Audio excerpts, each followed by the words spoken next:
你有冇試過，明明學咗好多佛法道理，但真正面對煩惱嗰陣，反而越嚟越容易逃避自己？有時我哋開始接觸佛法，聽得多，執着無常呢啲道理，慢慢地心裏好似多咗一種安慰。遇到煩心事就唔想面對，情緒升起亦唔想深究，於是就同自己講：算啦，諸行無常，放下就冇事啦。以為靠呢幾句道理，內心就自然可以平靜。但有時我哋只係太快用道理去解釋一切，令自己以為已經放下咗。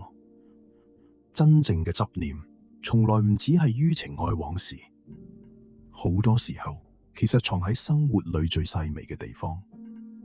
見到人哋過得比自己好，心裏會輕輕一沉；被人誤解一句，腦海又反覆掛念幾日。事情唔似自己預期，就忍唔住煩躁不甘。好多執念其實都藏響呢啲細碎日常入面。如果只係不停用佛法道理安慰自己，明知心裏有執，卻唔願意停落嚟覺察修正，只係一句句同自己講一切皆空，唔使執着，好似睇開咗，其實只係將煩惱暫時蓋過，並冇真正同自己嘅內心相處。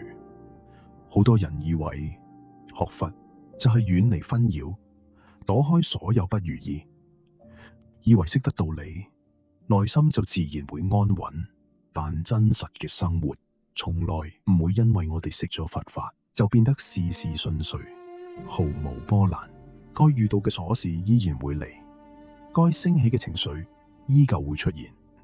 諸行無常，從來唔係叫我哋逃避變化同困境，而係看清真相之後，仍然願意好好承接。就好似我哋日常用嘅碗碟，明知道遲早會磨損，但唔代表因此就唔再珍惜。逃避嘅心態會係，反正最後都會壞，不如一開始就唔好太在意。又或者壞咗之後，只係用一句無常使然安慰自己，任由心嘅不滿慢慢累積。但真正嘅體會係明知一切終會改變，依然願意用心對待。當裂痕出現時，亦願意看見自己心裏嗰份可惜不捨，然後慢慢學習將執念放低，唔再俾情緒困住自己。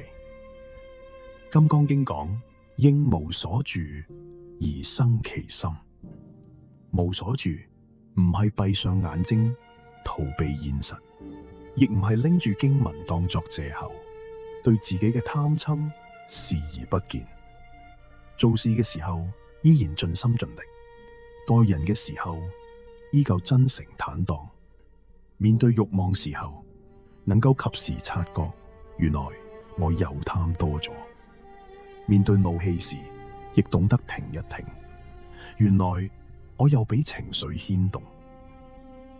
明白道理從來只係第一步，願意睇清自己每一個細微心念，願意一步一步調整收攝自己，先係真正嘅修行。唔好將佛法變成逃避煩惱嘅盾牌，煩惱嚟咗，唔好急住用道理將佢隔開。此刻嘅自己係貪係嗔，定係仍然執住某種偏見？世事流轉本來就係常態，我哋學佛法唔係為咗躲開生活，而係為咗敢於走入生活。響一粥一飯、一來一往之中，時時覺照自己，慢慢磨練心念。真正嘅心安，從來唔係躲開問題就冇事，而係即使身處紛擾，面對缺陷，依然能夠看清自心，穩住自心。唔再被細碎嘅執念牽住走。願呢一集內容能夠陪伴你，重新睇到隱藏響平日嘅執念同情緒。當我哋唔再急於用道理解釋一切，而願意靜落嚟，觀照自己嘅內心，修行或者就已經開始啦。呢度係此刻如來 Bodhi Now， 我哋嘗試用現代人嘅語言，從身邊點滴小事出發，一同體會淺行佛法嘅智慧。